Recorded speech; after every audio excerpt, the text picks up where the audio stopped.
Hey people, welcome back to my channel. Vinayaka Chavithi అయిపోయింది, నవరాత్రులు కూడా అయిపోయాయి. నేనైతే ఈ నవరాత్రుల్లో అంతా కూడా వడోదరాలో ఉన్న కొన్ని మంచి మంచి విగ్రహాలను అయితే చూసాను. మీతో ఇవాళ ఈ వీడియోలో అదంతా షేర్ చేసుకోబోతున్నాను. అండ్ వీడియోలో మీకోసం ఒక సర్ప్రైజ్ కూడా ఉంది. సర్ప్రైజ్ ఏంటో తెలియాలంటే మాత్రం మీరు వీడియోని ఎండ్ వరకు చూడాల్సి ఉంటుంది. సో ఇంకెందుకు మరి డిలే, లెట్స్ గెట్ ఇంటూ ఆ వీడియో. ఇక్కడ విగ్రహాలు చాలా పెద్దగా ఉంటాయి. మినిమం ఒక 10 feet నుంచి స్టార్ట్ అవుతాయని నాకైతే అనిపించింది.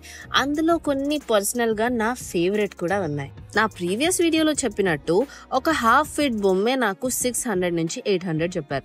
అలాంటిది 10 feet బొమ్మ అంటే దీని కాస్ట్ ఎంత ఉండొచ్చో మీరు కింద అయితే గెస్ చేయండి. నాకు తెలిసి అట్లీస్ట్ ఒక 1 lakh అయితే ఉంటుందని నేను ఎక్స్పెక్ట్ చేస్తున్నాను.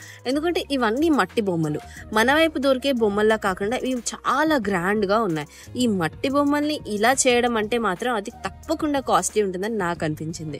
చాలా విగ్రహాల్లో నేను అబ్జర్వ్ చేసింది ఏంటంటే కల్కి అవతారాన్ని చాలా బాగా సిగ్నిఫికెంట్ గా చూపించారనమాట.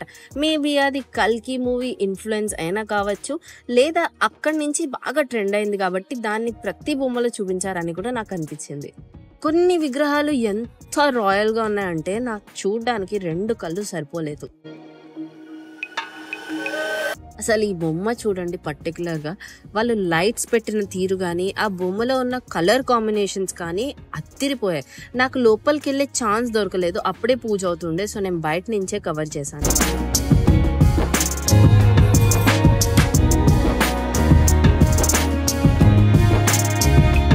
ఇక ఇదైతే మాత్రం వడోదరాలోనే ది బిగ్గెస్ట్ అన్నమాట.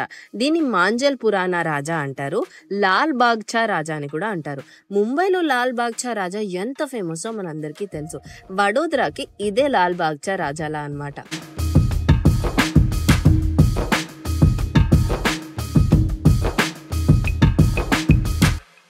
ఇక్కడ అరేంజ్మెంట్స్ కూడా చాలా బాగా చేశారు. రోడ్ నుంచి ఒక 1/2 kilometer లోపలికి మొత్తం ఒక కాలనీ లానే ఉంది. ఆ లోపలికి వెళ్తే మనకి లాల్ బాగ్చా, అదే మన మాంజల్ పురాణా రాజా కనిపిస్తారనమాట. అసలు డెకరేషన్ ఉంది చూడండి, కంప్లీట్ ట్రెడిషనల్ థీమ్ లోని చాలా బాగా చేశారు. ఆర్గనైజింగ్ కూడా వాళ్ళు చాలా బాగా పెట్టుకున్నారు. ఇన్ గేట్ ఒక సైడ్ పెట్టారు, అవుట్ గేట్ ఒక సైడ్ పెట్టారు. సో ఫ్లడ్డింగ్ అవ్వకుండా వాళ్ళు చాలా బాగా చూసుకున్నారు. ఇక బొమ్మ విషయానికి వస్తే అలా నెమలి మీద వినాయకుడు కూర్చున్నప్పుడు దగ్గర నుంచి చూడాలి. అసలు మీరు అక్కడి నుంచి నాకు అసలు కదిలి వెళ్ళాలని అనిపించలేదు, అంత అందంగా ఉంది.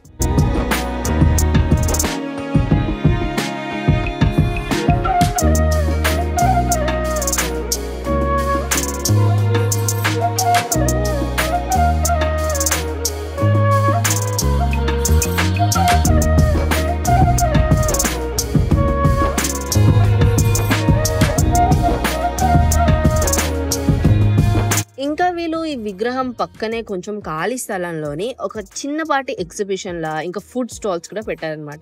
ఇక్కడికి వచ్చే వాళ్ళు చక్కగా ఇది చూసుకొని అక్కడ ఫుడ్ కూడా తినేసి వెళ్ళిపోయేలా ఉంది.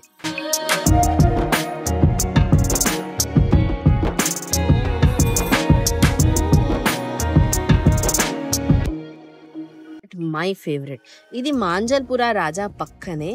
ఇక్కడ నేను క్రికెటర్ యూసఫ్ పఠాన్ని చూసానమాట. ఆయనది వడోదరా అని ఇక్కడ ఆయన చూసాకే నాకు తెలిసింది. వీడియో తీసినప్పుడు అయితే మాత్రం నేను ఆయన్ని గమనించలేదు, ఎందుకంటే ఫుల్ క్రౌడింగ్ ఉండే. ఆయన విగ్రహం దగ్గర ఉన్నారు, నేను చాలా దూరం నుంచి తీస్తున్నా. కానీ ఆల్మోస్ట్ నా దగ్గరకు వచ్చారు. నా దగ్గరకు వచ్చి నా పక్కనున్న వాళ్ళకి సెల్ఫీ కూడా ఇచ్చారనమాట. మీకు నేను చెప్పిన సర్ప్రైజ్ అయితే మాత్రం ఇదే. అన్ఫార్చునేట్లీ నేను ఆయన నా దగ్గరకు వచ్చినంత వరకు వీడియో తీశాను. నా దగ్గరకు వచ్చినప్పుడు మాత్రం వినాయకుడి మీద జూమ్ చేశాను. బట్ మీరు ఈ వీడియోలో ఆయన అయితే మాత్రం చూడొచ్చు. ఇక ఆ విషయం పక్కన పెడితే వీళ్ళు చేసిన సెటప్ కానీ వీళ్ళు పెట్టిన వినాయకుడు కానీ అల్టిమేట్. ఈ అన్నిట్లో నాకు అనిపించిన బెస్ట్ది అయితే మాత్రం ఇదే. ఈ బుజ్జి బొజ్జ వినాయకుడు వచ్చేసి మా అపార్ట్మెంట్ లో పెట్టారు. డెకరేషన్ చాలా క్యూట్ గా అనిపించింది కదా, మీకేమనిపించిందో కింద కామెంట్ చేయండి. ఇక లాస్ట్ వినాయకుడు అయితే మాత్రం పానీ గేట్ కా రాజా. ఇది కాన్సెప్చువల్ గా నాకు చాలా నచ్చింది. కృష్ణుడి లైఫ్ అంతా కూడా వాళ్ళు యానిమేటెడ్ బొమ్మల్లా పెట్టారు. యశోద కానీ ఆ ఉట్టు కొట్టడం కానీ వినాయకుడి చుట్టూ అది పెట్టడం నాకు చాలా బాగా అనిపించింది. మీరు చూసిన ఈ బొమ్మల్లో మీకేది బాగా నచ్చిందో కింద కామెంట్స్ లో నాతో షేర్ చేసుకోండి. అలానే ఇప్పటి వరకు ఎవరైనా కానీ నా ఛానల్ ని సబ్స్క్రైబ్ చేసుకోకపోతే తప్పకుండా సబ్స్క్రైబ్ చేసుకోండి. I will meet you in next video. Until next video, stay safe and stay healthy.